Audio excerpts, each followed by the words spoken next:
Ну что ж, пока Ида с Тодороки мчатся на помощь к старателю, дабы все же суметь окончательно разобраться с Даби около самих гор Гунга, то я сейчас такое показал своему папаше, что тот был просто в шоке. Неужели он до сих пор хочет, чтобы Энджи признал его? Возможно, теперь ему удастся выжить, и я бы очень этого хотел. Ведь несмотря на все его преступления, у меня все еще к нему смешанные чувства. Кстати, если тебе интересно, где бы ты мог прочитать мангу и не только, тогда переходи на remanga.org, где в твоем распоряжении будет просто кучу манги, манхвы, маньхуа и даже комиксы. В общем, думаю, ты запомнил. remanga.org. Здорово, ребятки анимешники, у микрофона Зик. А вот ребята, которые оставили свой коммент под прошлым роликом. Ну а мы начинаем.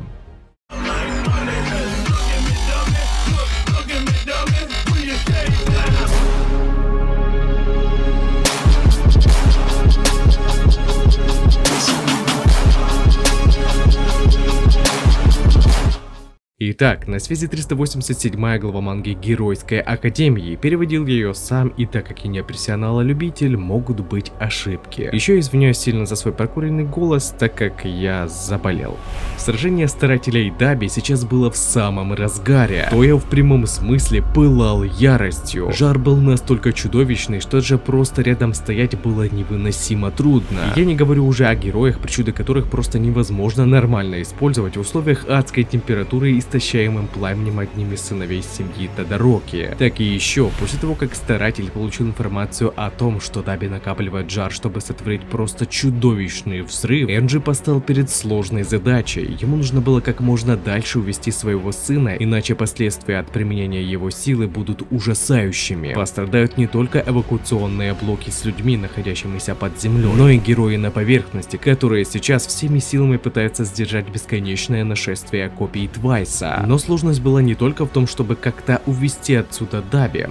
Да, это тоже своего рода трудно, ибо сейчас он совершенно не идет на контакт ни при каких уговорах. Такое ощущение, что Даби был полностью поглощен ненавистью к своему отцу, говоря, чтобы тот смотрел и не сводил с него глаз. Да и видно, что старателю тоже было трудно себя контролировать в этой битве, ведь даже смотря на обугленные тела оппонента, в котором даже терялись черты лица, Энджи все еще видел в нем своего сына. Прошлое все еще терзало его душу. А так как он не мог нормально сконцентрироваться на реальности, витая в прошлом, Даби нещадно лупил его мощными огненными атаками, которые старателю пришлось ловить лицом из-за своего как ментального, так и тяжелого физического состояния. Ему уже было сложно просто стоять на ногах из-за полученных ран от ВЗО, не то что сражаться. Так и еще, находясь в непосредственной близости, он пытался уговорить Тою усмирить свое пламя, чтобы тот просто не умер от собственной же силы. Старатель удостоверился в том, что его слова совершенно не доходят к нему. Дела были плохи. Даби вовсе не усмирялся, а наоборот только накапливал жар. Даже Энджи с причудой огня было уже не по себе, говоря, что он теряет сознание. У него просто в голове не укладывалось, как при такой адской температуре его сын все еще остается жив. После чего автор рассказывает нам, что существует два феномена, когда человек находится на грани жизни и смерти. В первом случае может раскрыться изначальная сила, а то и стать сильнее сможет уже существующая причуда, как это было с Бакуга. Или же второй, пробуждение совершенно новой способности. После этой страницы наконец-то становится понятным содержимое первых двух, где Гетен говорил о клане Химура, подтверждая, что он тоже выходец из этого клана. Ну, в общем, это не так и удивительно. Темой же разговора был упадок того самого клана, который, закрывшись от внешнего мира и нежелание смешивать чистоту своей крови, постепенно из сильнейшего клана из-за внутрисемейных браков стал вымирать и перешел в упадок. После чего перед своим окончательным уничтожением старосты начали выдавать своих детей по договору, пытаясь спасти свое положение. Явный пример — это Энджи и Рэй. Но это только лишь добило клан полностью. Клан Химура пытался сохранить чистоту своей крови, но в итоге будущее внесло свои коррективы. Ведь со временем, смешивая разные факторы, причуды становились все сложнее, и даже сам пользователь до самого конца мог полностью и не знать о своей силе. И таким образом мы плавно плавно возвращаемся в Гунга, где старатель задавался вопросом, как Даби может выдерживать такую адскую температуру. Дотрагиваясь к нему, Энджи замечает на его груди проявление причуды Рэй. Не, ну ребята, это победа. Тоя до сих пор настолько сильно хочет доказать своему отцу, что он лучше Шота, что будучи на грани жизни и смерти, он смог пробудить причуду льда своей матери. У него с рождения была непереносимость к жару пламени, так как гены были больше предрасположены к матери,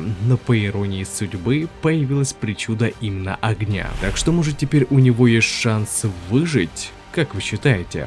Однако появление льда только лишь усугубляло ситуацию со старателем, ведь это напоминало ему о его ответственности, о его экспериментах по слиянию причуд. Энджи и так все это терзало. Ранее он решил, что посвятит всего себя, чтобы выжить и искупить свои грехи хорошими поступками. Но теперь, когда перед ним стоял Тоя, с которым он обошелся худше всего, отвернувшись от него, Энджи решает искупить свою вину тем, что не позволит ему умереть в одиночку. Но в ту же очередь он не позволит и втягивать в это других. Поэтому, используя огненную мощь Даби, он собрался подняться как можно выше, чтобы минимизировать урон от взрыва. Ведь Тоя уже буквально трещал по швам и готов был разорваться в любую минуту. Но тут вдруг врывается Рэй, которая помогает старателю охладить его ноги, чтобы тот смог дольше использовать пламя. Вот только, блин, куда же ты лезешь? Я понимаю, что как мать она тоже имеет чувство вины и также хочет искупить их, как и Энджи. Но старатель идет на верную смерть.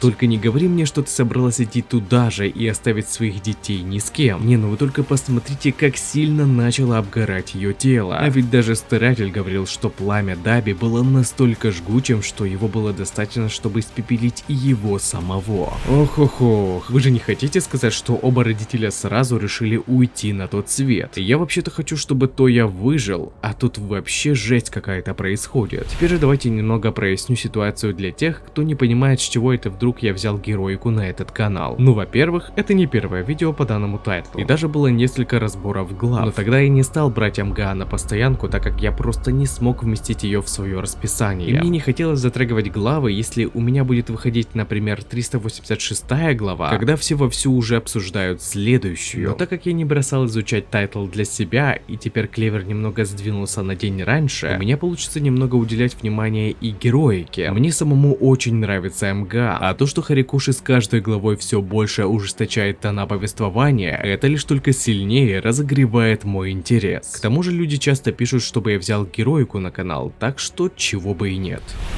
А на этом ролик подходит к концу. Пишите свои мысли по поводу этого ролика, выскажите свое мнение, что вам понравилось, а что не понравилось, и несколько комментариев попадут в следующие ролики. Если тебе понравился ролик, тогда лайк и подписка для меня будет лучшей благодарностью. А также не забываем про колокольчик, ведь в последнее время не всем приходит уведомления. Всем спасибо за ваш просмотр, мирного неба вам над головой и всем пока-пока.